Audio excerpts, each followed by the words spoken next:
Hello, good morning everybody. मैं धर्मेंद्र कुमार आप सभी साथियों का स्टडी क्रैक मैथ्स प्लेटफॉर्म पर आप लोगों को हार्दिक स्वागत। तो आज मैं कुछ चंद सवाल लेकर आज भी आया हूं आप लोगों के लिए। बहुत ही खूबसूरत सवाल का खूबसूरत आंसर भी आपको मिलेगा।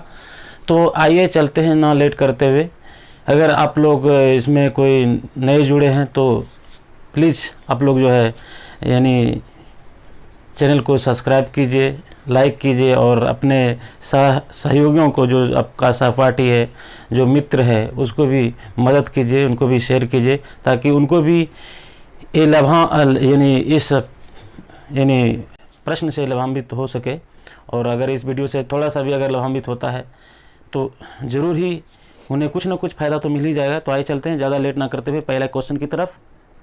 और आज का पहला सवाल जो कि आपके स्क्रीन पर आ गया होगा, मुझे तो दिख नहीं रहा है लेकिन फिर मुझे मोबाइल में ही देख करके काम चलाना पड़ेगा। तो आइए चलते हैं। पहला सवाल है, कह रहा है क्वेश्चंस कि एक 8 मीटर और 45 मीटर की दीवार की रोगन की लागत 45,000 रुपये है, तो प्रति वर्ग मीटर की लागत ज्ञात करें। तो एक दीवार है, दीवार की लंबाई और चौड़ाई दिया हुआ है। दीवार की लंबाई और चौड़ाई जो है 8 मीटर और 4.5 मीटर है, यानी लेंथ दिया हुआ है 8 मीटर और ब्रेथ दिया हुआ है 4.5 मीटर।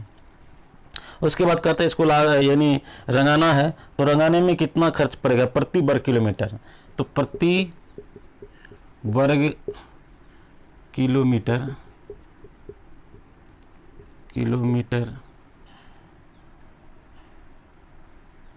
रंगाने में खर्च। तो सबसे पहले इसका क्षेत्रफल निकालेंगे। इसका क्षेत्रफल क्या होता है तो आप ही जान ही रहे हैं कि 8 मीटर है लेंथ है और चौड़ाई कितना है 4.5 मीटर है। तो कहता है प्रति वर्ग किलोमीटर क्या होगी, एक वर्ग किलोमीटर का पैसा कितना लगेगा।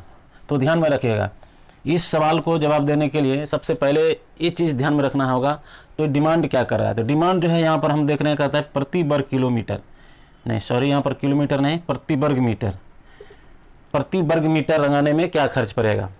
तो यहाँ पर मीटर दिया हुआ है और ये रुपया में है, तो इसका मतलब क्या है कि यह जब भी होगा तो 1 वर्ग मीटर से ज़्यादा होगा। जब 1 वर्ग मीटर से ज़्यादा होगा तो क्या होगा, वो रुपया में डिवाइडेड होगा ना, क्योंकि प्रति वर्ग किलोमीटर बोल रहा है। और रुपया दिया हुआ है 4500 रुपये, अमाउंट दिया हुआ है 4500 रुपया। तो 4500 रुपया ये खर्च कर रहा है किस पर, तो ये दीवार को रंगाने में खर्च कर रहा है। और ये डिमांड कर रहा है क्वेश्चंस में कि आप ये बताइए कि 1 वर्ग किलोमीटर में कितना खर्च लगेगा। तो स्वाभाविक है, ऑब्वियसली बात है कि हम किस में डिवाइड करेंगे, तो हम अमाउंट में डिवाइड करेंगे। अमाउंट में डिवाइड करेंगे तो इसमें हम ढूंढेंगे क्या, तो उस चीज़ को ध्यान रखना है किससे हम डिवाइड करने जा रहे हैं। तो डिवाइड करने जा रहे हैं किससे, तो इसका जो दीवार का जो क्षेत्रफल होता है क्या होता है, तो इसका सूत्र हो जाएगा, इस तरह से लिख सकते हैं 4500 बटे 8 गुना 4.5। 4.5 से 8 गुना कीजिएगा तो कितना हो जाएगा, ये हो जाएगा 8 चौक 32 4 36 हो जाएगा। अब ध्यान दीजिएगा, ये दोनों जो है वो 9 से डिवाइड है, 9 से डिवाइड कर लीजिए, 9 चौका 36 और 9 पचे 45। तो फिर इसको कीजिएगा तो 125 रुपया हो जाएगा। यही 125 रुपया जो है आंसर होगा, जो कि ऑप्शन नंबर आपको बी में दिख रहा होगा। ऑप्शन नंबर बी, जैसे मैं यहाँ पर ऑप्शन लिख देता हूँ, ए में ऑप्शन था 150 रुपये प्रति वर्ग किलोमीटर, बी में था 125 रुपये प्रति वर्ग मीटर और सी में था 175 वर्ग किलोमीटर और रुपये, और डी में है 160 रुपये। ठीक है, तो ये तो है रहा ये जनरल विधि के इस माध्यम से निकाल सकते हैं। लेकिन इस यानी हमें जो एग्जाम्स में करना है तो इसमें थोड़ा सा कॉमन सेंस विकसित करना है कि हमें करना क्या है, विशेष रूप से ये ढूंढना है कि आखिर इसकी परिभाषा क्या होती है। तो इसकी परिभाषा तो यही होगी ना, दीवार का क्षेत्रफल। दीवार का क्षेत्रफल क्या होता है, दीवार का क्षेत्रफल होता है लंबाई गुना चौड़ाई, क्योंकि दीवार जो होता है वो एक प्रकार का आयताकार या वर्गाकार ही हो सकता है। ठीक है, तो आयताकार या वर्गाकार ही हो सकता है। तो यहाँ पर जो है ये 8 मीटर 4.5 मीटर है, तो इसका मतलब है दीवार जो होगा वो आयताकार होगा। तो आयताकार का क्षेत्रफल ही होता है लंबाई गुना चौड़ाई, और यही क्षेत्रफल जो है वो यानी मीटर, वर्ग मीटर में निकलता है। तो जितना वर्ग मीटर में निकलेगा उसी के हिसाब से हमें ये पैसा मिला। और ये टोटल का पैसा मिला, पूरा दीवार मान के चलिए कि अगर ये दीवार है तो सभी पर कलाई करनी है, टोटल कलाई करना है। और ये बोल रहा है कि 1 वर्ग किलोमीटर का कितना है, यानी इतना हिस्सा है आपका निकालना है इतना। तो क्या करोगे, पूरे में इतना से हिस्सा से क्या करोगे, भाग करोगे। तो टोटल रुपया अमाउंट इतना था 4500 रुपया, तो कितना से डिवाइड कर दिया, 8 × 45, ठीक है, 4.5। अब हम क्या करते वहाँ पर, वो चीज़ ध्यान में रखिए। यानी एग्ज़ाम के टाइम में आप क्या कर सकते थे, एग्ज़ाम के टाइम में आपको क्या ढूंढना चाहिए था, उस चीज़ पर आपको ध्यान देना है। पहला नंबर आप ये सोच सकते थे, इसको मैं रब कर लेता हूँ पहले, उसके बाद मैं बता। सबसे पहले क्योंकि डिवाइडर कौन कौन है, डिवाइडर 8 है और 4.5 है। तो इसमें हमें सबसे पहले ढूंढना है कि क्या इसका डिजिटल सम कहीं 9 हो रहा है क्या। तो हम देख रहे हैं 4 और 5 क्या हो रहा है, इसका डिजिटल सम 9 हो रहा है। तो अगर 9 हो रहा हो तो इसको क्या करना है, देखिए हमारे पास ये तो हम जानते हैं डिवाइड हमें करना होगा इसमें। जब इसमें डिवाइड करेंगे तो दिमाग में ही करना है कि सिर्फ लिखना है हमको इतना सा, ज़्यादा लिखने की ज़रूरत नहीं है। 8 × 4.5, इसका हमें डिजिटल सम निकालना है, डिजिटल सम निकालना है इसका। तो डिजिटल सम निकालने के लिए मैं क्या बताया हूँ कि नीचे में जो है 3, 6 और 9 का यानी मल्टीपल में नहीं होना चाहिए। तो मैं क्या देख रहा हूँ, 5, 4, 9, यहाँ पर जो है 9 आ रहा है। तो अगर 9 आ रहा हो तो दोनों ऊपर नीचे जो है 9 से भाग दे दीजिए। 9 से भाग दीजिए तो 9 × 5 कितना हो जाएगा, 45। ये कितना हो जाएगा, 9 × 5 45, तो कितना हो गया, 500। अब ध्यान दीजिएगा, 8 × 5 40। अब इसका डिजिटल सम निकालेंगे। 40 का डिजिटल सम कितना होता है, 4, और 4 नीचे नहीं रहना, 4 ऊपर जाएगा। तो इसको क्या करना होगा हमको, यानी डिजिटल सम 1 बनाना होगा। 1 बनाने के लिए क्या करना होगा, इसमें 7 से गुना करना पड़ेगा। तो 7 से गुना करने का मतलब है 5 × 7, तो कितना हो गया, 35। अब इसका जो डिजिटल सम कितना हो गया, 8 हो गया। तो अब हमें चेक करना है कि इसका डिजिटल सम 8 होता है। 8 देखिए, 5 1 6, ये नहीं होगा। 5 2 7 1 8, ये हो सकता है। 7 5 12 1 13, ये नहीं होगा। 6 1 7, ये नहीं होगा। तो ऑप्शन नंबर जो बी है वो क्या होगा, करेक्ट आंसर होगा। तो आप इस विधि से भी कर सकते हैं, इतना सा ही लिखना है, क्योंकि ये हमेशा दिमाग में ये बैठा लेना है मेरे दोस्तों कि इन अमाउंट में ही, क्योंकि प्रति वर्ग किलोमीटर की बात कर रहा है और ये जो अमाउंट दिया गया है वो पूरे का दिया गया है। तो ऑब्वियसली सी बात है कि आप जो लास्ट में जो आप सूत्र के माध्यम से भी करेंगे तो अमाउंट में ही आप भाग देंगे। तो दिमाग में ये कॉन्सेप्ट बैठा लेना है कि कि जो चीज़ हमें निकालने के लिए कह रहा है उसका थ्योरेटिकल क्या है, उसको माइंड में मेकअप करना है। तो इस प्रकार हमें काम चलाना है।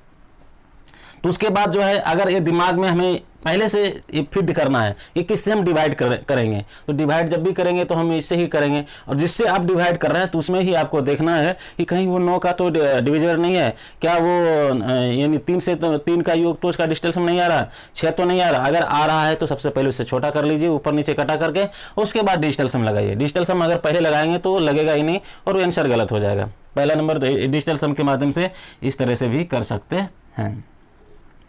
तो डिजिटल माध्यम बहुत एक अच्छा प्लेटफॉर्म है इन क्वेश्चंस को टैकल करने का। तो आइए चलते हैं नेक्स्ट सवाल की तरफ, जो कि आपके स्क्रीन पर आने वाला है और आ भी गया होगा। तो देखिए दूसरा सवाल क्या कर रहा है। तो आज का दूसरा सवाल जो कि आपके स्क्रीन पर दिख रहा होगा, और ये सवाल जो है ये कह रहा है कि x जो है वो 15 दिनों में पूरा कार्य करता है। x जो है 15 दिनों में कार्य पूरा करता है, 15 डेज। और y जो है वह x अकेले उसी कार्य को x और तथा और y, x प्लस y, ये दोनों मिलकर 15 दिन में करता है। और x जो है अकेले जो है वो कितने दिनों में करता है, 30 दिनों में करता है। कहता है कि y अकेले अगर करना चाहे तो कितना समय लेगा। बस इतना सा ही सवाल है। ऑप्शन में लिख देता हूँ यहाँ पर आंसर। तो ए नंबर में ऑप्शन है 60 डेज, बी नंबर ऑप्शन में 45 डेज, और सी नंबर ऑप्शन में है 30 डेज, और डी ऑप्शन में है 15 डेज। ठीक है, ये क्वेश्चन ओवर। अब जो है हमें बनाएंगे। तो यहाँ पर कॉन्सेप्ट देखिए कि इसको जो हम किस विधि से बनाएंगे। अभी ये कार्य दिया हुआ है, इसी से हम क्या निकाल लेंगे, क्षमता निकाल लेंगे। तो इसका जो अनुपात होगा, अगर इसको अनुपात करेंगे तो 15 दूना 30, यानी 1:2। लेकिन जो क्षमता होता है ना, क्षमता जो होता है इसका ठीक विपरीत होता है, यानी क्षमता जो हो जाएगा 2:1 हो जाएगा। ठीक है, और चूंकि ये दोनों मिलके कर रहा है तो हमें क्या देखना है, इसका अंतर देखना है। अंतर कितना है, 1। यही 1 से जो है अब इसका जो है यही 1 जो है हमें क्या करना होगा, इसका एलसीएम निकालना होगा। एलसीएम निकालेंगे, 30 और 15 का एलसीएम जो होता है 30 होता है, और उसको 30 में क्या करेंगे, 1 से भाग दे देंगे तो कितना हो जाएगा, 30 डेज। ठीक है, इसको बढ़िया से हम समझाते हैं। ये तो रफली था, इसको अच्छे तरीके से समझिए।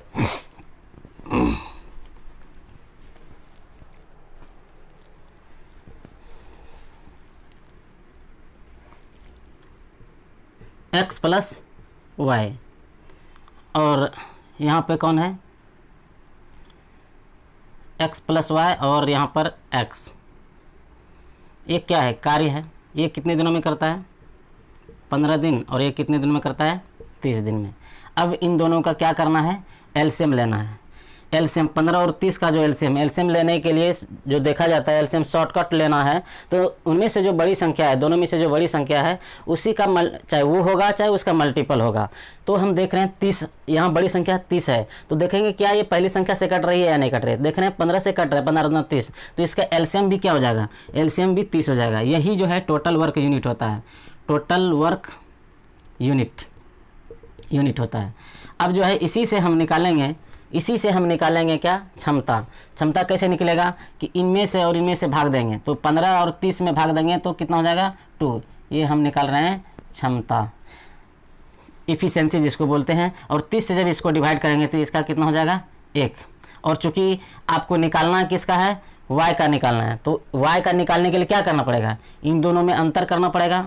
अंतर करेंगे तो क्या होगा, आपका y का मान निकलेगा, y निकलेगा ना।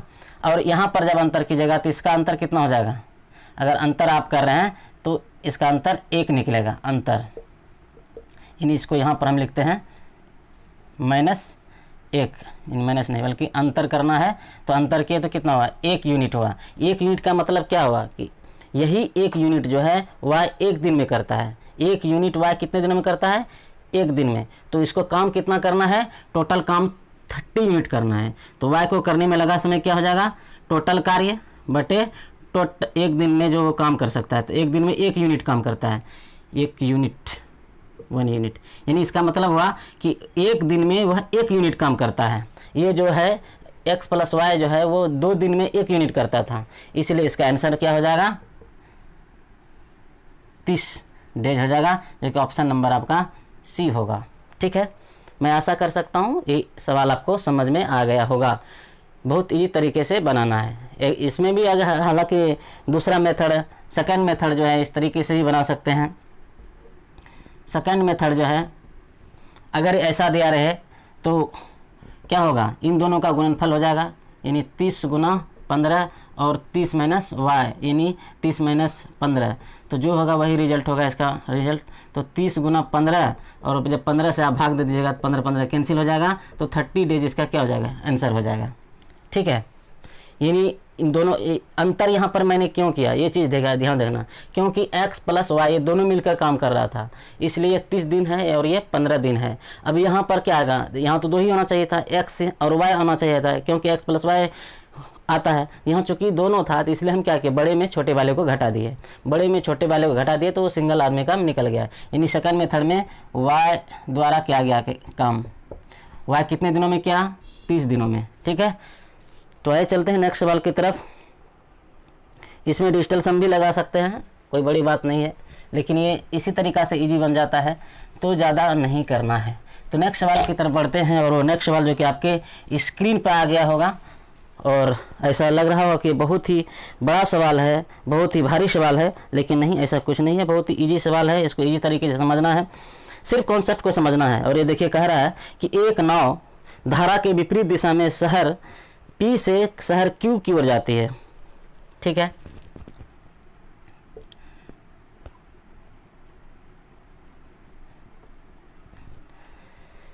P से शहर Q की ओर जाती है तथा धारा की दिशा में ये जो जा रहा है ना, धारा की विपरीत दिशा, यहाँ धारा की जो है धारा के विपरीत दिशा में जा रहा है, विपरीत दिशा में, यानी पानी का बहाव जो है ऐसे ऐसे है, इधर से पानी बह रहा है, ठीक है, क्योंकि धारा के विपरीत दिशा में जा रहा है, ठीक है। उसके बाद क्या कहता है कि धारा की दिशा में शहर Q से शहर P की ओर वापस आती है यदि स्थिर जल में नाव की गति 35 किलोमीटर प्रति घंटा तथा धारा की गति 5 किलोमीटर प्रति घंटा है, तो पूरी यात्रा में नाव की औसत गति क्या होगी। तो पहला नंबर जानिए, यहाँ पर दिया हुआ है क्या, दूरी क्या है, निश्चित है, दूरी चेंज नहीं हो रहा है, दूरी निश्चित है, पहला नंबर पकड़ाया। दूसरा नंबर, क्योंकि जितना दूरी जाने में है उतना दूरी आने में आ रहा है, तो इसमें क्या हो रहा है कि दूरी क्या है, समान, दोनों तरफ से समान दूरी है, चाहे धारा के विपरीत दिशा में जा रहा हो चाहे धारा की दिशा में आ रहा हो, तो दोनों में दूरियां जो होती है, दूरियां जो है वो समान है। अब निकालना है कि पूरी यात्रा में नाव की औसत चाल, नाव की औसत चाल। अब ध्यान दीजिएगा, यहाँ पे कह रहा है नाव की गति 35 किलोमीटर प्रति घंटा था, धारा की गति 5 किलोमीटर प्रति घंटा है। अगर धारा की दिशा में बोला जाए चाल, धारा की दिशा में औसत चाल, दिशा में औसत चाल कितना किलोमीटर प्रति घंटा हो जाएगा, क्योंकि ये धारा की दिशा में जा रहा है, तो धारा की दिशा में अगर बहेगा कोई भी तो वो क्या होगा, एक तो पानी बहा करके ले जा रही है और वो खुद वो तैर रहा है, तो दोनों जब फोर्स मिल जाएगा तो उसको टाइम क्या होगा, जब इफ़िशेंसी बढ़ता है, जब इफ़िशेंसी यानी आपकी क्षमता बढ़ जाएगी, जब क्षमता बढ़ जाएगी तो टाइम भी आपको क्या लगेगा, कम लगेगा। इसका मतलब क्या है, टाइम कम लगेगा तो टाइम क्या होगा, यानी किलोमीटर प्रति घंटा क्या हो जाएगा, बढ़ जाएगा। यानी 1 किलोमीटर प्रति घंटा में अगर धारा की दिशा में चल रहे हैं तो 1 किलोमीटर प्रति यानी उतना किलोमीटर प्रति घंटा क्या हो जाएगा, बढ़ जाएगा। यानी 35 किलोमीटर पहले 1 घंटा में करते थे तो आप कितना में करेंगे, 40 किलोमीटर प्रति घंटा हो जाएगा। यानी 1 किलोमीटर में आप 40 किलोमीटर तय कर लेंगे। तो धारा की दिशा में तो 35 + 5 किलोमीटर प्रति घंटा, यानी टोटल कितना हो जाएगा, 40 किलोमीटर प्रति घंटा हो जाएगा। ठीक है। अब धारा के विपरीत दिशा में, धारा के विपरीत दिशा में चाल, औसत चाल, औसत निकालना है हमको, औसत चाल तो कितना हो जाएगा। धारा के विपरीत दिशा में अगर कह रहा हो तो हमें क्या करना होगा। अब देखिए, धारा के विपरीत यानी प्रतिकूल में जा रहा है, एक तो आप जिधर से धारा आ रहा है उसी ओर से जो है आप तैर रहे हैं, यानी उसके विपरीत दिशा से तैर रहे हैं। तो अपना जो बल है उस बल को क्या करता है, धारा जो विपरीत दिशा से आ रही है वह धारा आपका विरोध करती है। तो ऑब्वियसली बात है कि आपको ताकत भी लगाना पड़ता है ज़्यादा और आपको वो पीछे की तरफ ढकेलता है, यानी आपको क्या लगेगा, इसमें टाइम ज़्यादा लगेगा, दूरियां आप कम तय करेंगे। ठीक है। तो यहाँ पर दूरियां जब तय कम करेगी तो इसको ऑब्वियसली बात है कि पूरी दूरी तय करने में उसको समय क्या लगेगा, ज़्यादा लगेगा। और ज़्यादा लगेगा तो क्या हो जाएगा, पहले 40 किलोमीटर प्रति घंटा में 1 किलोमीटर यानी 1 घंटा में तय करता था। अब जो है आप कितना करेंगे, तो 35 में 5 किलोमीटर क्या हो जाएगा, घट जाएगा किलोमीटर प्रति घंटा, यानी कितना हो जाएगा 30 किलोमीटर प्रति घंटा, यानी आप 1 घंटा में जो है मात्र 30 किलोमीटर ही चल सकेंगे। ठीक है। अब है कि हमें दोनों मिल गया किलोमीटर प्रति घंटा में, धारा की दिशा में भी चाल और धारा के विपरीत दिशा में औसत चाल, ये हमें मिल गया। अब जो है आप इसका सूत्र जानते हैं, निकालना क्या है वो चीज़ ध्यान दीजिए। निकालना है कि कितना किलोमीटर प्रति घंटा इसका औसत चाल, तो औसत चाल बराबर सूत्र तो आप लोग जानते ही होंगे, औसत चाल बराबर होता है 2 × xy / x + y। x + y का मतलब, x का मतलब आप ये ले लीजिए कि धारा की दिशा में औसत चाल और धारा के, और y मान लीजिए धारा के विपरीत दिशा में औसत चाल। ठीक है। तो यहाँ पर क्या हो जाएगा 2 × 40 × 30 y 40 × 30, तो इसको कीजिएगा तो कितना हो जाएगा 2 × 40 × 30 / 70, तो इस 0 0 कट जाएगा। अगर आप 40 दिया 120 दूना 240, 240 बाय कितना हो जाएगा 7 किलोमीटर प्रति घंटा। अगर आप इससे भाग दें तो भाग देने के बाद पता चलेगा आपको सत्तिया 21, 3 7 28 यानी 34.28 किलोमीटर प्रति घंटा, जो कि ऑप्शन नंबर जो है वो कौन सा सही होगा? ऑप्शन नंबर जो सही होगा वो आपका बी नंबर ऑप्शन सही होगा, बी नंबर ऑप्शन सही होगा। तो ये तो रहा जनरल विधि, लेकिन मैं ये बोल रहा हूँ एग्जाम में इस तरह से नहीं बनाना है। एग्जाम में हमें क्या चेक करना है, ये तो पहले कॉन्सेप्ट इस पहले समझिए कि क्वेश्चन अगर इस प्रकार आएगा तो इसको हम कैसे टैकल करेंगे। हम सिर्फ टैकल करना सीखेंगे और कुछ नहीं करना है। तो डिमांड क्वेश्चन के डिमांड के अनुरूप अगर औसत चाल निकालना ये धारा की दिशा में दिया है और धारा के विपरीत दिशा में दिया है, तो धारा के विपरीत दिशा में क्या होगा? टाइम आपको ज़्यादा लगेगा। देखिए यहाँ 30 किलोमीटर प्रति घंटा हो सका, लेकिन यहाँ पर 40 किलोमीटर प्रति घंटा हो गया, तो कौन ज़्यादा समय ले रहा है? समय तो ज़्यादा ये लेगा ना। अगर इसको 40 किलोमीटर चलना हो तो ये क्या होगा? ज़्यादा समय लेगा 1 घंटे से, लेकिन ये क्या ले रहा है? समय कम ले रहा है। यानी अगर धारा की दिशा में वो बह रहा हो तो उसकी जो चाल हो जाएगी वो क्या हो जाएगी? यानी तेज हो जाएगी, क्योंकि एक तो धारा की चाल है और उसकी स्वयं की चाल है। जब दोनों की चाल मिल जाएगा तो क्या होगी? उसकी गति में बढ़ोतरी हो जाएगी और कम समय लेगा वो। लेकिन उसके ठीक विपरीत जो अगर धारा के विपरीत दिशा में वो चल रहा है, यानी एक तो धारा विरोध कर रही है और आप उसके विरोध में यानी काम करने जा रहे हैं, तो अब इसलिए सी बात है कि वहाँ पर आपको टाइम ज़्यादा लगेगा। ठीक है, तो एग्जाम में हमें विशेष रूप से इसी टाइप में कर देना, वो देखना है कि धारा की दिशा में क्या चाल है, वो दिया हुआ कितना है, और उसके हिसाब से कर लेना है कि सामान्य शांत जल में चाल कितना था? 35 किलोमीटर। शांत जल यहाँ पर अगर लिखें शांत जल की चाल कितना था? 30 किलोमीटर प्रति 30 नहीं बल्कि 35 किलोमीटर प्रति घंटा था ना। तो लेकिन जब इसमें धारा की चाल मिल जाता है तो जुट जाएगा, तो 35×5 क्या हो जाएगा? 40 हो जाएगा, 40 किलोमीटर प्रति घंटा हो जाएगा। बस इतना सा ही कॉमन सेंस लगाना है हमें कि धारा की दिशा में तो जुट जाएगा, धारा की विपरीत दिशा में घट जाएगा। तो 35 दिया हुआ शांत जल में दिया रहेगा चाल, तो शांत जल में जितना दिया रहेगा उसमें ऐड करना है या घटाना है? बस एक बार ऐड करना है, एक में घटाना है, अगर दोनों की विपरीत दिशा हुआ है, ऐसा क्वेश्चन दिया हुआ है। तो नेक्स्ट सवाल की तरफ चलते हैं।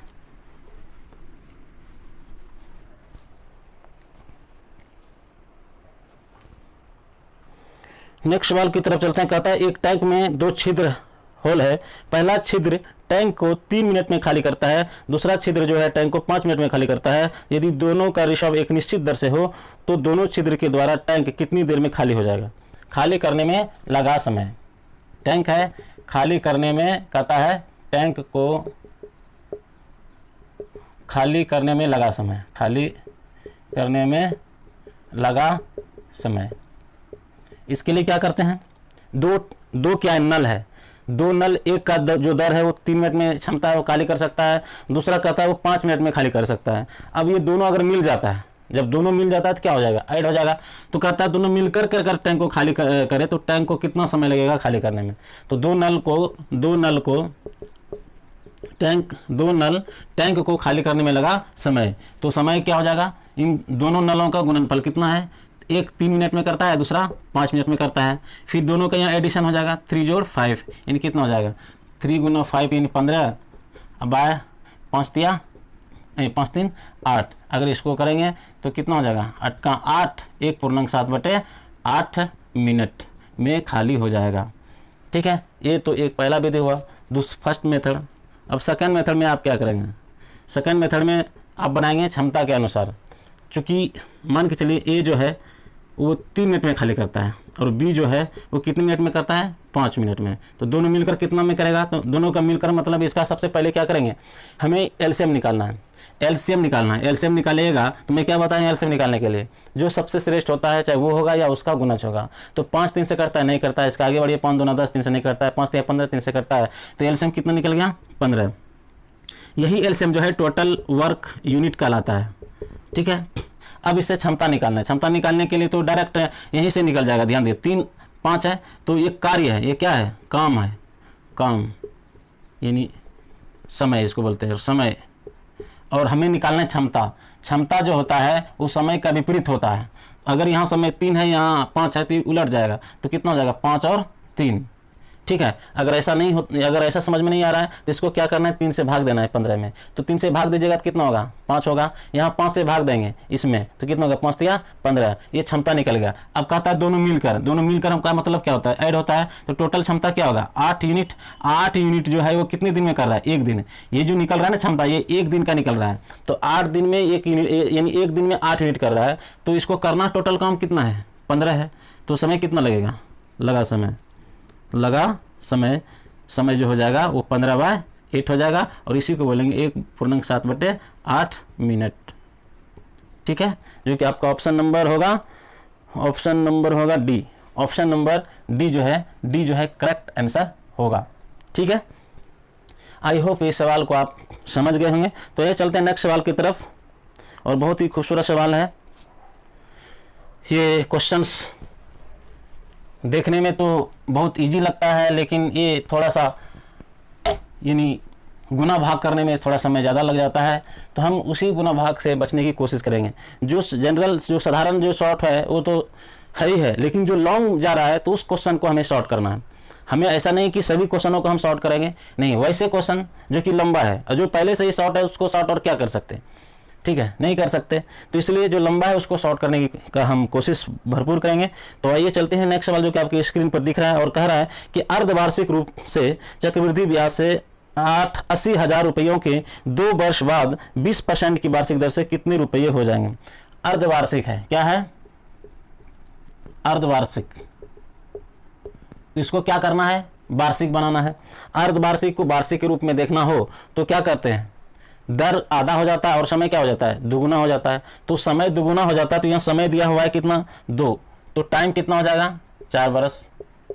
ठीक है, दर कितना दिया हुआ है, 20%, तो ये कितना हो जाएगा, आधा, 20 बाय, इसको लिख सकते हैं 2 × 2 वर्ष, और इसके ये हो जाएगा आधा, यानी 10%।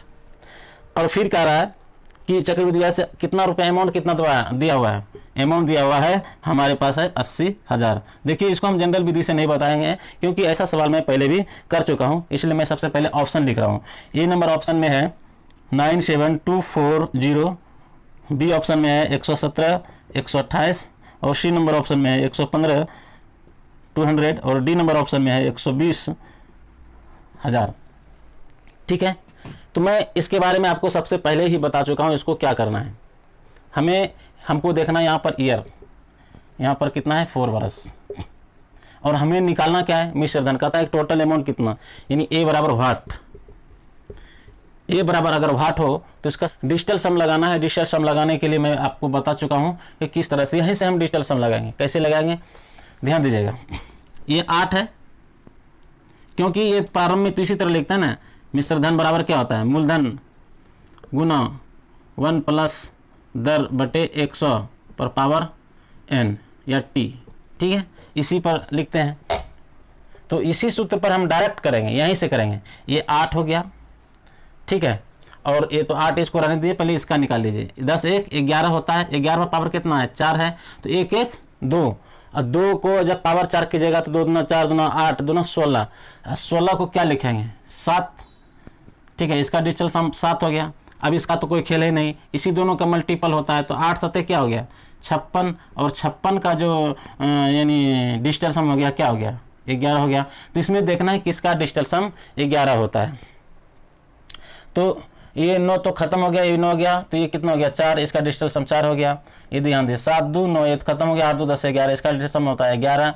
अब यहाँ पर ध्यान दीजिए, 5 2 7, 5 2 7 और 2 9, इसका 9 होता है, और 2 1 3, तो जिसका डिजिटल सम 11 होगा वही क्या होगा, आंसर होगा। तो इसको हम डिजिटल सम के माध्यम से निकाल लेंगे, क्योंकि डीएस मेरा कितना निकला, 11। कैसे निकाला जाता है डीएस, वो मैं बता रहा हूँ डायरेक्ट, क्योंकि ये आप 100% मानिए कि ये और ये दोनों हमेशा क्या होता है, मल्टीपल होता है, और इसी से हम निकाल लेंगे। और हमेशा जो है मैं बोला हूँ कि डिजिटल सम में परसेंटेज और डेसिमल का जो है कोई वैल्यू नहीं होता है। 100 का डिजिटल सम हमेशा जो है एक ही होता है, इसका भी डिजिटल सम क्या होता है, एक ही होता है। इसीलिए गुना वाले में, मल्टीपल वाले में इसका कोई प्रभाव नहीं पड़ेगा। अगर मल्टीपल के रूप में है और परसेंटेज दिया वाला है या डेसिमल दिए वाला है तो कोई इफेक्ट उस पर नहीं पड़ेगा, इसलिए हम डायरेक्ट करेंगे। दिमाग में तो हमारे पास सूत्र ही है कि ये 4 बरस है, 4 बरस क्या कह रहा है कि जो है दर पर जो है पावर कितना बार होगा, 4 बार होगा। यहाँ पर मैंने यहाँ पर क्यों ले लिया, क्योंकि नीचे जो होता है हमेशा क्या हो रहा है, जो भी होगा वो 10 ही यानी 100 ही होगा। क्योंकि आप देख लीजिए, अगर यहाँ पर कहा था कि आप बोल सकते हैं कि सर अगर 8% होता तो क्या करते, तो 8% होता तो 9 से मल्टीपल करते, क्योंकि 8% का मतलब यह लिखते हैं 1/8/100, तो 100 गुना 1 और जोड़ आर कितना होता है 108 बाय क्या करते 100, और इसका क्या होता है 8 और 1 9, और इसका डिजिटल सम कितना होता है 1। तो नीचे तो हमेशा क्यों 100 है तो इसका डिजिटल सम 1 ही होता है, इसलिए हम डायरेक्ट जो है यहाँ पर जो परसेंटेज दिया रहेगा उसी को जो है डिजिटल सम में 1 ऐड कर देंगे। यहाँ 10 दिया था इसलिए उसमें 1 जोड़ देंगे, 11 हो जाएगा। 11 पर पावर कितना होगा तो 4, क्योंकि चूंकि 4 बरस है तो 4 बरस। अब इसका डिजिटल सम 2 होता है, 11 का डिजिटल सम 2 होगा तो पावर 4 है तो कितना हो जाएगा 2 दूना 4 दूना 8,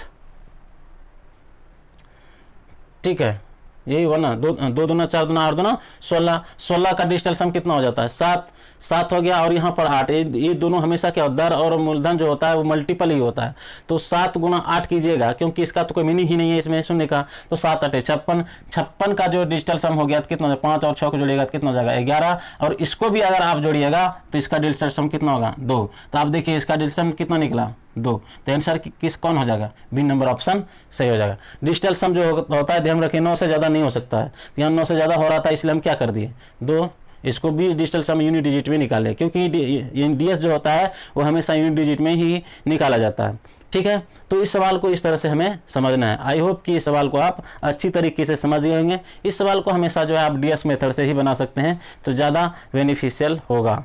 तो आइए चलते हैं नेक्स्ट सवाल की तरफ। नेक्स्ट सवाल की तरफ चलते हैं, और वह सवाल जो है आपकी स्क्रीन पर आ गया होगा, और बहुत ही खूबसूरत सवाल है और इसका आंसर भी बहुत ही खूबसूरत होने वाला है और बहुत इजी तरीके से बनाएंगे, और इसमें कोई विशेष नहीं, इसमें मेरा एक बराबर मेथड है, बराबर विधि है, बस उसी बराबर विधि से इसको करना है, कुछ नहीं करना है। विक्रय मूल्य को विक्रय मूल्य के साथ बराबर कर देना है और क्रय मूल्य को क्रय मूल्य के साथ बराबर कर देना है। उसके बाद आपको जोड़ घटाव गुना भाग आता है वो कर सकते हैं ईजिली वे में। ध्यान दीजिए, कहा था एक वस्तु 12.5% लाभ ले रहा है, भैया लाभ ले रहा है तो 100 में क्या होगा जुड़ेगा, तो इसको हम क्या लिखेंगे 112.5% बराबर कितना है, ये दिए वाला है, कहता है कि आपका जो है 2250 रुपया है, ठीक है। अब कहता है लाभ की राशि ज्ञात कीजिए। अब लाभ कितना परसेंट हुआ भाई, लाभ देखो, लाभ तो हमेशा इसको 12.5% ही हुआ है, तो लाभ परसेंट निकालना है तो इसको क्या करेंगे यहाँ पर x दे देंगे, क्योंकि यही अमाउंट निकालना है। अगर अमाउंट निकाला अब इसको क्या करना है रोटेट मिशन लगा देना है। अब एक दूसरे से क्या हो रहा है, अगर इसको और ये क्या करें हटा देंगे तो हट गया। अब ये देखिए इसका डबल है, इसका डबल है, 2 बार में कट गया। अब क्रॉस में क्या होता है मल्टीपल होता है, 2 से क्या करेंगे गुना कर देंगे, कितना हो जाएगा 250 रुपया क्या हो जाएगा अमाउंट हो जाएगा। यही 250 रुपया क्या है लाभ है, लाभ कितना है 250 रुपया है, ठीक है। आई होप कि इसको आप समझ गए होंगे, जो कि आपका ऑप्शन नंबर जो है वो बी नंबर आंसर होगा, option number B, option number जो है बी जो है करेक्ट आंसर। तो इसको कुछ नहीं करना, बस रोटेट विधि से बना देना है, यानी बराबर विधि इसको हम बोलते हैं। अगर इसको आप दिमाग में अगर इसको डिजिटल सम से बनाना चाहें तब कैसे बना सकते हैं, डिजिटल सम से अगर बनाना चाहते हैं तो उसको आप दिमाग में क्या फीड करना होगा वो चीज़ मैं बता रहा हूँ। तो सबसे पहले मैं ऑप्शन लिख देता हूँ, क्योंकि डिजिटल सम में ऑप्शन बहुत महत्वपूर्ण हो जाता है। 275 रुपया, बी नंबर 250, सी नंबर में है 225 और डी नंबर में है 300। तो अगर आप डिजिटल सम के माध्यम से निकालना चाहते हैं तो हमें क्या करना होगा वो चीज़ ध्यान दीजिए। यहीं से हम कॉन्सेप्ट बना रहा हूँ, इस कॉन्सेप्ट को समझिएगा। कह रहा है कि यानी 12% लाभ लेकर के वो बेच रहा है, कितना में बेच रहा है 12.5% लाभ लेकर के 2250 रुपये में बेच रहा है। तो जब जितना परसेंट लाभ लेकर के किसी दूसरे को बेचे ना तो एक दूसरे का विरोधी हो जाता है, एक दूसरे का विरोधी हो जाता है, यानी एक दूसरे को हम मल्टीप्लाई ना करके डिवाइडर का रोल करेंगे, चाहे इससे हम इससे डिवाइड करेंगे चाहे इससे डिवाइड करेंगे। और हमें देखना, ये तो देख लिया पहला नंबर। दूसरा जो कह रहा है कि वो लाभ कितना कमाया, तो लाभ कितना कमाया जो परसेंट, लाभ में लाभ बराबर लाभ, लाभ बराबर लाभ, तो लाभ अगर परसेंटेज दिया हुआ है तो उसका विपरीत जो है अमाउंट हो जाएगा, ठीक है, क्योंकि परसेंटेज के बदले में उसको अमाउंट मिल रहा है। तो ऑब्वियसली सी बात है कि इसका सहयोगी कौन हो जाएगा, यानी लाभ का सहयोगी जो हो जाएगा, लाभ का जो अमाउंट मिलने वाला है उसका सहयोगी कौन हो जाएगा, जो कि जितना पर बेचा गया वो परसेंटेज वाला उसका वैल्यू जो है वो उसका सहयोगी हो जाएगा। तो इतना सा ही ध्यान रखना है कि हमें निकालना है लाभ, लाभ निकालना है तो ऑब्वियसली बात है कि हम जो ऊपर में दिमाग में यानी जोड़ देंगे, तो क्या जोड़ देंगे कि जो परसेंटेज लाभ दिया हुआ है, लाभ का जो विपरीत क्या है, परसेंटेज में उसका लाभ, तो परसेंटेज में अगर हम करें तो कितना हो जाएगा, ये चूंकि 12.5% लाभ हो रहा है तो 112.5 लिखते हैं क्योंकि इसको विक्रय मूल्य के बराबर करना है। तो विक्रय मूल्य का अमाउंट नहीं होगा इसका बराबर, यानी सहयोगी क्यों नहीं होगा, क्योंकि ये खुद अमाउंट है। अगर ये अमाउंट नहीं रहता, अगर ये परसेंटेज में रहता तो इसका जो सहयोगी होता वो विक्रय मूल्य का अमाउंट हो जाता। चूंकि यहाँ पर जो है ये खुद अमाउंट है, इसलिए इसका सहयोगी कौन हो जाएगा, यानी परसेंटेज वाला विक्रय मूल्य हो जाएगा। तो परसेंटेज वाला विक्रय मूल्य कितना है, 112.5। इतना हमें ध्यान रखना है। और जिसका निकालना है तो सबसे पहले उसी का हम डिजिटल सम करते हैं। क्यों करते हैं, क्योंकि उसका चेक कर लेते हैं कि उसका योग 3, 6, 9 तो नहीं आ रहा है। अगर 3 और 6 और 9 आ रहा हो तो सबसे पहले उसको क्या करते हैं, वहीं पर कैलकुलेशन कर लेते हैं। यहाँ पे ध्यान दीजिएगा, मेरे दिमाग में ये निकला कि हमें जितना लाभ हो रहा है ना वो निकालना है। लाभ अगर निकालना हो तो ऑब्वियसली बात है कि जो विक्रय मूल्य का परसेंटेज दिया हुआ है तो हमारे लिए क्या हो जाएगा, सहयोगी हो जाएगा। सहयोगी का मतलब होता है कि उसी से हम डिवाइड करेंगे, तो उससे डिवाइड करेंगे तो उसी को चेक कर लेंगे। 5 दूँ 7 दूँ 9, हम देख रहे हैं यहाँ पर हो रहा है। अब 9 हो रहा है तो सबसे पहले 9 से हम क्या करेंगे, डिवाइड कर देंगे। सबसे पहले आप 9 से इसमें डिवाइड कीजिए, तो यहाँ देखिए अगर 9 से डिवाइड करिएगा इसको तो 9 का 9 और फिर कितना हो जाएगा, 3, 9 तिया 27 हो जाएगा कितना, 9 का 9 दूना 18 और 9 पचे 45 और इसको कटाइएगा 9 तो 9 दूना 18, 9 पचे 45, 250। अब ध्यान दीजिएगा, अब हो गया 5 2 7 1 8। अब नहीं है, अब जब नहीं है तो अब ये इन दोनों को क्या करते हैं, गुना करते हैं। डिजिटल सम में अगर निकालना हो तो 5 2 7 और 5 2 7 1 8, 8 और 7 का क्या करेंगे, गुना करेंगे तो 8 7 कितना हो जाएगा, 56। 56 का डिजिटल सम कितना होता है, बट्टे कितना हो जाएगा, ये 5 2 7 1 8। हालांकि यहाँ से कट जाता है तो कटा सकते हैं। तो ये अगर नहीं भी कटाना चाह रहे हैं, देखिए 6 5 कितना होता है, 11 और ये 8 है ऊपर जाएगा तो क्या हो जाएगा, 8 से गुना 11 8 88 और 88 का कितना 8 8 16, तो 16 को क्या लिखेंगे, इसका डिजिटल सम 7 हो जाएगा। अब यहाँ चेक करना है कि इसका डिजिटल सम 7 होता है। तो 7 दोनों ये खत्म हो गया, जिसका डिजिटल सम 5 है, नहीं होगा। 5 2 7 इसका डिजिटल सम 7 हो रहा है, होगा। 5 4 9 इसका डिजिटल सम 9 हो रहा है, नहीं होगा। 3 इसका डिजिटल सम हो रहा है, नहीं होगा। तो ऑप्शन नंबर बी क्या हो जाएगा, करेक्ट आंसर हो जाएगा। तो ये आपको तभी समझ में आएगा जब आप प्रैक्टिस में रहेंगे, ऐसे सवाल और करेंगे, तब आपके दिमाग में धीरे धीरे ये कॉन्सेप्ट बिल्डअप होगा। अगर आप सोचेंगे कि सिर्फ इसी को करने के लिए, तो इसी को आपको जो है हर दिन 2-3 दिन तक जो है रिवाइज करेंगे ऐसे सवाल को, जो कि आपके स्क्रीन पर तो ही है। उस सवाल को कल भी करने की कोशिश करेंगे दिमाग में, आखिर सर ने किस तरह से बताया था, किसको कहाँ पर रखा था, वो चीज़ ध्यान में रखना। तो अगर ऐसा सवाल और होंगे आपके पास अवेलेबल, तो उस पर आप इस तरह से अप्लाई करने की कोशिश कीजिए, आपको सारा चीज़ समझ में आ जाएगा। ठीक है, तो इसको पहला नंबर तो बराबर विधि से भी बना सकते हैं, और इसी बराबर विधि से हम कॉन्सेप्ट क्या निकाले, यानी हम डीएस निकाले, डीएस मेथड से। डीएस मेथड भी लगा यहाँ पर, क्योंकि डीएस हमारा 7 निकला। कैसे निकला, ये कैलकुलेट माइंडेड है, ये आपको समझना पड़ेगा कौन किसका सहयोगी है, कौन इसका विरोधी है। पहला नंबर तो ये समझना होगा, और किसका अमाउंट निकालना है। जिसका अमाउंट निकालना है तो उसका जो सहयोगी होगा वो हमेशा जो है डिवाइडेड का काम करेगा। ये चीज़ हमेशा ध्यान रखना। अगर ये 2 चीज़ याद रहा तो लाभ हानि परसेंटेज बट्टा में ये हम हमेशा क्वेश्चन आने वाला है, और उसमें अधिकांश क्वेश्चन में जो है आपको ये कॉन्सेप्ट जो है आपको लाभ मिलेगा इससे। तो आइए चलते हैं नेक्स्ट सवाल की तरफ।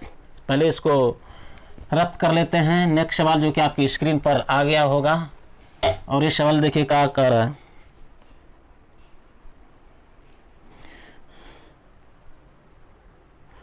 ये सवाल कह रहा है कि निम्न में से कौन सा आरोही क्रम में है, कौन सा आरोही क्रम में है। तो पहले नंबर ऑप्शन लिख देता हूँ। पहले कह रहा है आरोही में सजाना, आरोही।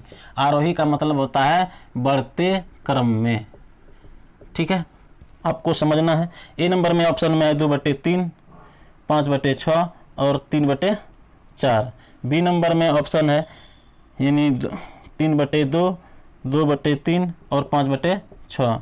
सी नंबर ऑप्शन में है 2/3, 3/4 और 5/6। और डी नंबर ऑप्शन में है 5/6, 3/4 और 2/3।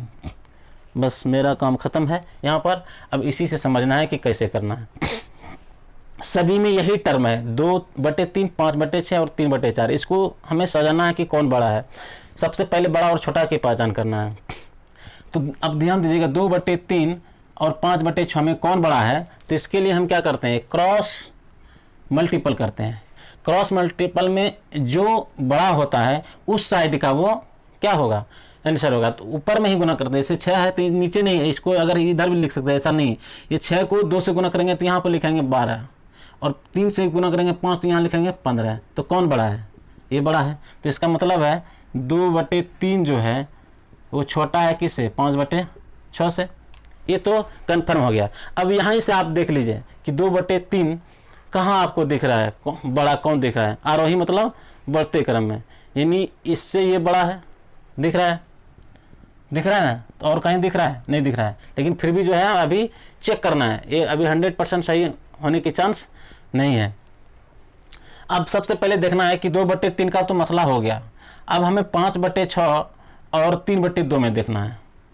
5/6 और 2/3 में देखना कौन बड़ा है। तो अब ध्यान दीजिए, इसको क्या करते हैं, 5 मल्टीपल करते हैं तो 5 तिया 15, इसको मल्टीपल करते हैं तो 6 दूना 12। तो कौन बड़ा है, इससे तो साफ जाहिर है कि 5/6 जो है वो बड़ा है किससे, 2/3 से। अब ध्यान दीजिए 5/6 जो है कॉमन हो गया, ये दोनों से बड़ा है। जब दोनों से बड़ा हो तो इन दोनों, अब दोनों से बड़ा है तो इनको कॉमन में आ गया कौन, 5/6। अब चेक करना पड़ेगा हमको क्या, 2/3 और 2/, ये तो एक ही में कर दिया शायद, 2/3। ये हमें 3/4 करना था, 3/4 करना था यहाँ पे। यानी 5/6 और 3/4 में कौन बड़ा है। तो 5 का 20, 6 तिया 18। तो यहाँ पर बड़ा कौन है, 5/6 जो है वो बड़ा है 3/4 से।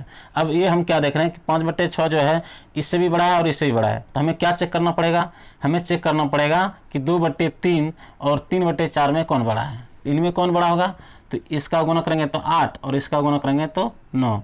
तो इसका मतलब क्या हो गया, यानी ये बड़ा है, यानी 3/4 जो है वो बड़ा है किससे, 2/3 से। अब हमारे पास डिक्लेयर हो गया है। इन दोनों से बड़ा, इससे भी बड़ा कौन है, इससे भी बड़ा जो है 5/6 है, क्योंकि 5/6 जो है वो दोनों से बड़ा है। तो इसको हम क्या लिखेंगे 5/6 लिख सकते हैं, क्योंकि 5/6 जो है दोनों से बड़ा है। तो इससे बड़ा ये है, इससे बड़ा ये हो जाएगा कि ये तो दोनों से बड़ा, इससे भी बड़ा है, इससे भी बड़ा है। अब देखिए ये हुआ क्या, ये अभी घटते क्रम में है। 5/6 बड़ा है, इससे छोटा ये है और इससे छोटा ये है। इसको हम क्या बोलेंगे, घटते हुए क्रम में, बढ़ते हुए क्रम में नहीं बोलेंगे। और हमको सजाना है किस तरफ से, बढ़ते क्रम में। तो इसको क्या करेंगे, पलट देंगे, 2/3, 3/4 और 5/6। अब इस रूप में जो होगा वही क्या होगा, आंसर होगा। 2/3, 3/4 और 5/6 जो है ये ऑप्शन नंबर सी में दिख रहा है, इसलिए ऑप्शन नंबर सी जो होगा वो बड़ा होगा। एग्जाम में ये तो मैं सिखाया, एग्जाम में यहीं से कर लेना है कि 4 यानी 6 दूना 12, 5 तिया 15, ये बड़ा है। ये 5 का 20, 6 तिया 18, ये बड़ा है। अब इस दोनों में चेक कर लेना, 4 दूना 8, 3 तिया 9, तो ये बड़ा है। तो ये बड़ा है तो बढ़ते हुए क्रम में लिखना है। तो ये सबसे छोटा ये हो गया, इस ये फिर ये हो जाएगा, फिर ये हो जाएगा। तो 2/3, 3/4, 5/6 एग्जाम में इस तरह से करना है, ना कि इस तरह से बनाना शुरू कर दें। ये आदत बनाइए। ये तो मैं सिर्फ समझाने के लिए मैंने ये किया हूँ। यहाँ पर क्वेश्चन में हमेशा दिमाग में यहीं से करना है। 6 दूना 12, 5 तिया 15, ये बड़ा है। 4 5 20, 6 तिया 18, कौन है, ये बड़ा है। ये दोनों से बड़ा है तो ये चेक कर लेना, 4 दूना 8, 3 तिया 9, ये बड़ा है। तो ऐसे ही चेक कर लेना। अगर ऐसे आप चेक कर लेते हैं तो आपको समझ में आ जाएगा कि सबसे छोटा कौन है, 2/3 है। इससे बड़ा कौन है, 3/4। इससे बड़ा कौन है, 5/6। तो ये क्या हो जाएगा, बढ़ते क्रम में। और बढ़ते क्रम में अगर जानते हैं तो घटते क्रम में भी सजा सकते हैं इजीली। तो आज का सवाल तो रहा। और आज का लास्ट सवाल है जो कि क्वेश्चन एक व्यूअर्स ने भेजा था, मैसेज किया था, और बहुत इजी सवाल था। वो सवाल का जवाब बहुत, यानी कुछ करना नहीं है, चलते फिरते क्वेश्चन का जवाब दे सकते हैं और हर इंसान दे सकता है, और आप लोग भी जानते हैं। फिर भी जो है उन्होंने मैसेज किया था, इसलिए मैं जो है ये बताने के लिए बाध्य हूँ, इसलिए मुझे बताना ही पड़ेगा। तो आइए चलते हैं नेक्स्ट सवाल, जो कि आपकी स्क्रीन पर दिख रहा होगा, और वहाँ पर कह रहा है क्वेश्चंस कि find the HCF of 3341 and 3328, यानी HCF निकालना है, यानी कितना का 3341 और 3328 का हमें क्या निकालना है, मौसो। ध्यान दीजिएगा, मौसो जो होता है ना, अगर ऐसे सब सवाल आए तो इसका सिर्फ डिफरेंस करना है, कुछ नहीं करना है, सिर्फ डिफरेंस करना है, और उसी डिफरेंस को हमें समझना है कि क्या वह उसका मल्टीपल है, ये चीज़ हमें ध्यान रखना है। इसीलिए हमें जो है इसका अंतर कर देते हैं, क्या करते हैं, मौसम निकालने के लिए डिफरेंस कर देते हैं और कुछ नहीं, यानी जो बड़ा है बड़े में से क्या करेंगे, छोटे को घटा देंगे, वही क्या हो जाएगा, हमारा आंसर हो जाएगा। इसमें कोई विशेष जोर ज़बरदस्ती नहीं करना है। तो अगर इसको आप कीजिएगा तो पता चलेगा 8 में 1 गया तो कितना बचा, 7, और यहाँ पर क्या हो गया 3341, उल्टा घटा रहा हूँ मैं, 3341 में घटाएंगे 3328, तो 3328 घटा 11 में 8 गया तो कितना बचेगा 3, और 3 में 2 गया कितना बचेगा 1, और तो इधर कट जाता है, यानी आंसर कितना हो जाएगा 13 होगा, या 13 का मल्टीपल में ही हो सकता है।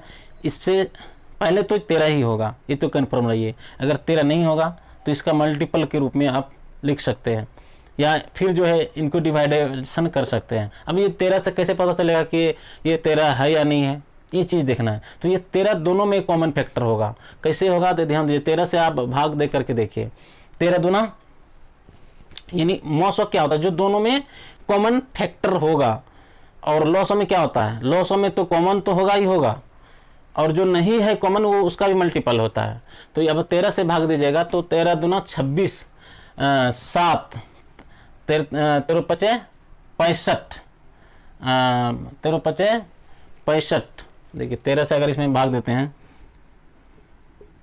भाग दीजिए 13, तो 13 से भाग दीजिएगा तो कितना हो जाएगा, 13 दूना 26, 7, 4, 13 पचे 65, 14 5 गया 9, ये ख़त्म, 1 13 7 91, कट गया ना।